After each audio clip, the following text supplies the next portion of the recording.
हरे कृष्णा, राधे राधे। श्री कुंज बिहारी श्री हरदास, श्यामा प्यारी कुंज बिहारी, जय जय श्री हरदास दुलारी।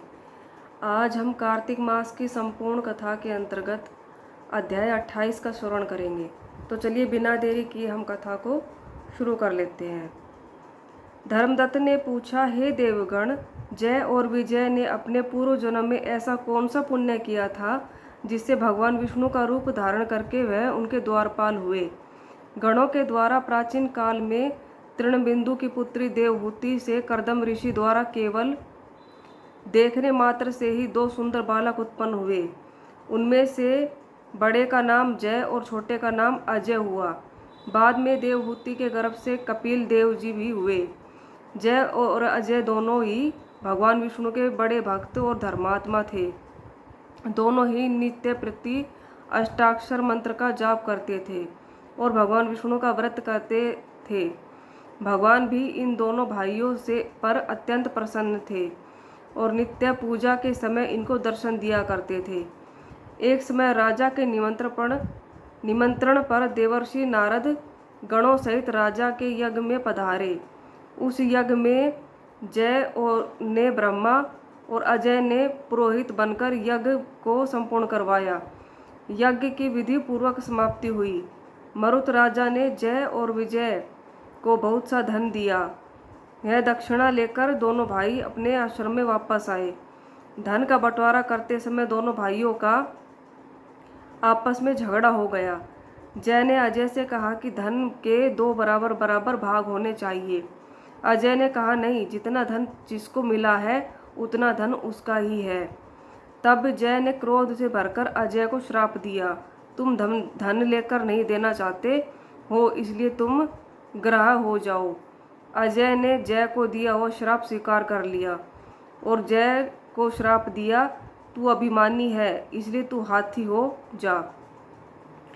और जब नियम पूर्वक दोनों की पूजा के समय भगवान उनको दर्शन देने के लिए आए तो दोनों ने भगवान से श्राप मोचन का उपाय पूछा। दोनों ने प्रभु से कहा, हे देव, हम दोनों आपके भक्त हैं, मगर हम हाथी की योनि में कैसे होंगे? हे कृपा सागर, श्राप से हमारा उद्धार कीजिए। भगवान विष्णु ने कहा, मेरे भक्तों की वाणी भी कभी असत्य न होगी। यमराज भी इसको अन्यथा नहीं कर सकते। पूर्व काल में मुझे भक्तराज प्रहलाद के कहने पर स्तंभ से प्रकट होना पड़ा था और राजा अम्बरीश के कहने पर 10 अवतार लेने पड़े थे। अतएव तुम दोनों अपने श्रापों को भोग कर फिर मेरे लोक को प्राप्त होगे। इतना कहकर भगवान विष्णु अंतर्धान हो गए। गणों ने कहा, तब वह दोनों गंडकी नदी के किनारे मगर और हाथी हुए। जाति स्मरण रहने के कारण इस योनि में भी भगवान विष्णु का व्रत नियम पूर्वक किया करते थे। एक दिन कार्तिक की पूर्णमासी को वह हाथी स्नान के लिए गंडकी नदी में गया। तब पिछले जन्म के श्राप स्मरण करके मगर ने हाथी पकड़ लिया। मगर के पकड़े हुए हाथी ने भी भगवान विष्णु का स्मरण किया। फिर क्या था, तुरंत ही शंख, चक्र, गदा और पद्मधारी भगवान ने अपने सुदर्शन चक्र द्वारा उन दोनों मगर और हाथी का उद्धार किया और उन दोनों को अपने जैसा रूप देकर भगवान उन्हें वैकुंठ में ले गए। उसी दिन से उस स्थान का नाम हरि क्षेत्र प्रसिद्ध हुआ। चक्र के आघात से वहाँ के पत्थरों में भी चिन्ह बने हुए हैं। वह दोनों भी जय और अजय के नाम से आज तक संसार में प्रसिद्ध है। हे विप्र, अपने भगवान विष्णु के द्वारपालों के संबंध में जो प्रश्न किया था उसका विस्तृत उत्तर मैंने दे दिया है। इसलिए हे द्विज, तुम भी ईर्ष्या और द्वेष को त्याग कर नित्य भगवान विष्णु का व्रत करो। जगत के प्रत्येक जीव को समदृष्टि से देखो। तुला, मकर और मेष की संक्रांति में नित्य प्रातः स्नान किया करो। एकादशी व्रत किया करो। तुलसी वन की रक्षा किया करो। गो, ब्राह्मण, वैष्णवों की सेवा के लिए हर समय तैयार रहा करो। व्रत करने वाले को मसूर, कांची, बैंगन के साग का कदापि प्रयोग नहीं करना चाहिए।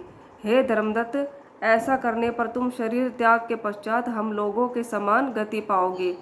भगवान विष्णु को प्रसन्न करने वाले इस व्रत के समान फल देने वाला तीर्थ, दान और यज्ञ दूसरा और कोई नहीं है।